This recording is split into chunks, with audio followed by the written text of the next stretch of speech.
No alustagaks võib-olla sellest, et klaassaal on üks suhteliselt keeruline koht tegelikult salvestamiseks. Et niivõrd suur klaaspind nagu siin on, et ega ta seda salvestamist lihtsaks ei tee.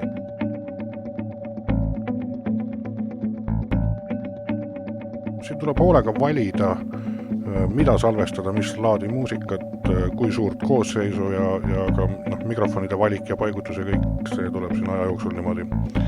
Tuleb seda saaliga sõbraks saada, siis on võimalik. Et mis on tema eelised?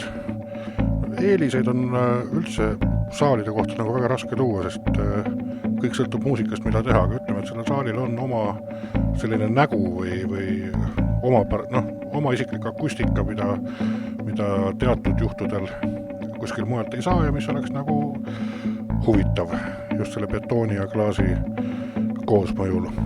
Kitsaskohad ei puudutagi võib-olla nii palju akustikat, kui enne kõike seda taustamüra, kuna ta ei ole ikkagi mõeldud ju kontserdisaaliks, vaid ta on nii-öelda läbikäidav ruum, eks ju.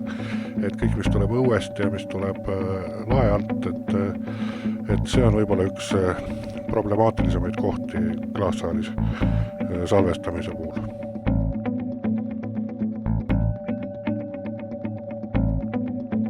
Kõlavad siin paremini väiksemad koosseisud. Kammerkoosseisud, kammeransamblid, kammerkoorid on jälle see, et kui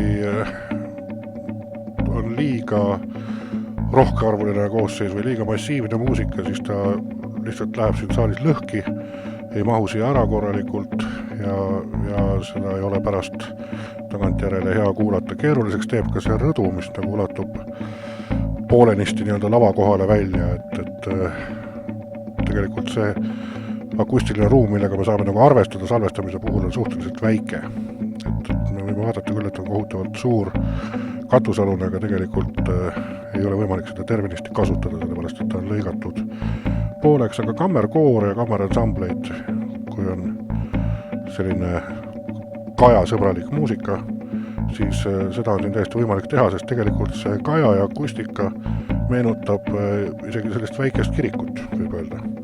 Aga kui siin tahetakse perkussioonifestivali korraldada, siis mina jätaks selle vahele. No see on jälle küsimus, et mis on parem. Kui me räägime sellest, et kuidas me saaksime teda matimaks, siis jah, et riputame igale poole kangaid ja paneme paksu vaiba põrandale ja ta on matim, aga kas ta nüüd nagu antud juhul sellest paremaks muutub, et siis ta kaotab oma selle näo jälle, et siis ta ei ole enam see saal. Selleks, et saada siin normaalselt teha tööd ja nagu ma enne ütlesin, et tuleb selle saaliga saada sõbraks, mis tähendab ka seda, et tegelikult siin on väga oluline mikrofonide valik ja paigutus, et ei saa nii, et võtad need samad mikrofonid, millega lähed Estonia kontsertsaali, paned samamoodi üles ja mõtled, et kõik on väga, väga tore, ei ole. Võib-olla tõesti kaardinad selle suure klaaspinna ette, et kui on suurem koosseis, et see muudaks pisut matimaks, et kui me on väike koosseis, saame hakkama väikese vaiba ja väikese kaardinaga, kui on suurem koosseis, tuleks võib-olla katta rohkem seda klaaspinda, just mis jääb nagu esinejate selja taha. Aga jälle tekib küsimus, et kas see on vajalik. Tere tulemast, ütleksin ma kõikidele kammerkoosseisudele, kellel on plaanis salvestada rahulikku, mitte liiga kiiret muusikat, mis eeldab teatud kaja olemasolu.